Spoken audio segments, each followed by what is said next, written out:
মার্জার নিয়ে দোটানায় সরকার, অন্তর্বর্তী সরকারের ভুল সিদ্ধান্তের কারণে এখন উদ্যোগটি নিয়ে বেকায়দায় বিএনপি সরকার। যদিও এসআইবিএল এরই মধ্যে মার্জারের বাইরে থাকতে চিঠি দিয়েছে বাংলাদেশ ব্যাংকে। খুব শীঘ্রই একই ধরনের পদক্ষেপ নেবে এক্সিম ব্যাংকের উদ্যোক্তারাও। যদিও বাংলাদেশ ব্যাংক বলছে মার্জার অব্যাহত আছে এখনো। সাইদ আরমানের রিপোর্টে বিস্তারিত। বেসরকারি খাতের এসআইবিএল 2017 সালে ব্যাংকটির নিয়ন্ত্রণ নেয় চট্টগ্রামের এসালম গ্রুপ। নিয়ন্ত্রণ নিয়ে বের করে দেওয়া হয় ব্যাংকটির তৎকালীন শেয়ার হোল্ডারদের, বর্তমানে মার্জারের তালিকায়। তবে নতুন আইনের সুযোগে ব্যাংকটিতে ফিরতে চান সাবেক শেয়ার হোল্ডাররা।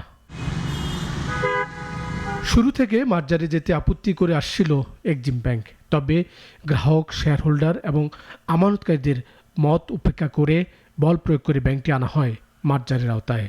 এখন তারাও খুব শিগগিরই চিঠি দিবে বাংলাদেশ ব্যাংককে।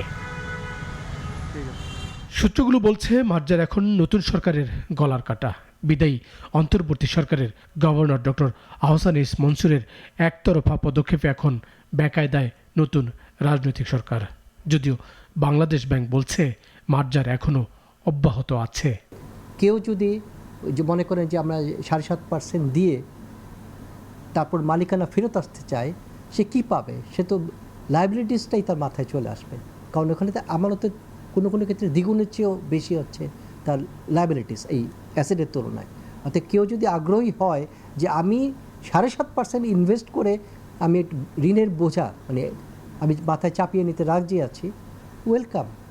বিদ্যমান পরিস্থিতিতে 5 ব্যাংকে পাঠানো প্রশাসকরা সরকারের সিদ্ধান্ত কি তা জানতে চেয়েছে। গভর্নরের সঙ্গে বৈঠকে তারা বিষয়টি স্পষ্ট করতে বললেও তা স্পষ্ট করতে পারেননি তিনি, কারণ মার্জার নিয়ে দোটানায় সরকার। সরকার সম্মিলিত স্থায়ী ব্যাংকটাকে চিরস্থায়ীভাবে ধরে রাখার উদ্দেশ্যে মালিকানা গ্রহণ করেনি, সুস্পষ্ট। এখন কবে তবে প্রাইভেট সেক্টরে ছেড়ে দিবে, এটা নির্ভর করবে এই ব্যাংকের স্বাস্থ্যগত কতটা উন্নতি হয়েছে। অর্থাৎ এই মুহূর্তে যদি সরকার চায় এই ব্যাংকটাকে বেসরকারীকরণ করতে, প্রাইভেট সেক্টর থেকে আগ্রহী প্রার্থী আদৌ পাওয়া যাবে কিনা। ব্যাংক রেজুলেশন আইন মোতাবেক সরকারের বিশেষ ঋণের 7.5% ফেরত দিয়ে ব্যাংকগুলোতে ফিরতে পারবেন শেয়ার হোল্ডাররা। আর সংশ্লিষ্ট 5 ব্যাংকে এমন ঋণ 48,000 কোটি টাকা।